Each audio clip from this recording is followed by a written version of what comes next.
જય હિન્દ મિત્રો. તો મિત્રો, મારા ગુજરાતના વાલા વિદ્યાર્થી મિત્રો કે જેમને હાઇટમાં ફેલ કરાશે, બરાબર, તો એમના માટે ખૂબ જ સારા સમાચાર છે.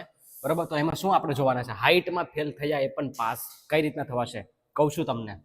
પિટિશન કઈ રીતના કરવી છે, બરાબર, એ બી તમને કહીશ. કેટલી હાઇટ વાળા પિટિશન કરી શકે, આ બી વસ્તુને ધ્યાન રાખજો. અને નિરાશ ના થશો, તમે બી પાસ છો જ. બરાબર, હવે એ વાત કરું છું, બરાબર, કે જે હાઇટમાં ફેલ થયા છે ને, બરાબર, એમાં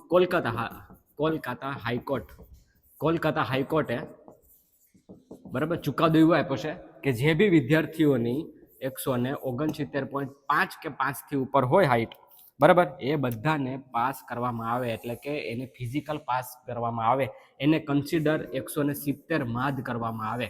આવું કોલકાતાની હાઈકોર્ટે ચુકાદો આપ્યો છે. આ જ ભરતીનો જ ચુકાદો. હવે તો પિટિશન કઈ રીતના કરવી, બરાબર? તમારે પિટિશન માટે કઈ લાંબુ નથી કરવાનું. શું કરવાનું છે ખબર છે?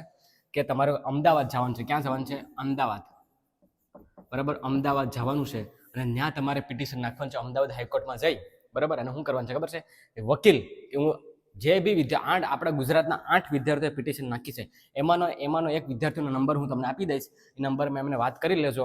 બરાબર, પિટિશન સરકારી વકીલમાં જ તમારું થઈ જશે અને 500 રૂપિયામાં જ થઈ જશે. બરાબર, આ વસ્તુને ધ્યાન રાખજો. કેટલી હાઈટ વાળા કરી શકશે? તો 169.5. ધ્યાન રાખજો, 169.5 વાળા જ. બરાબર, તમે નિરાશ બિલકુલ બી નહીં થશો, તમે બી પાસ ગણાશો જ. બરાબર, તમારે ગ્રુપ બનાવવાનું છે, પિટિશન નાખી દેવાની છે અને ત્યાં ચુકાદો કોલકાતાનો બતાવવાનો છે.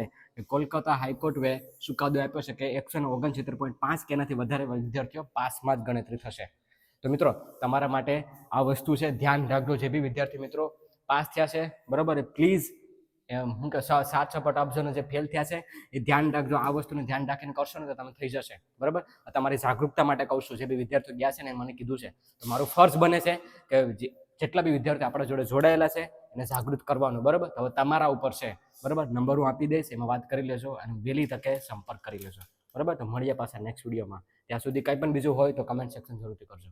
જય હિન્દ.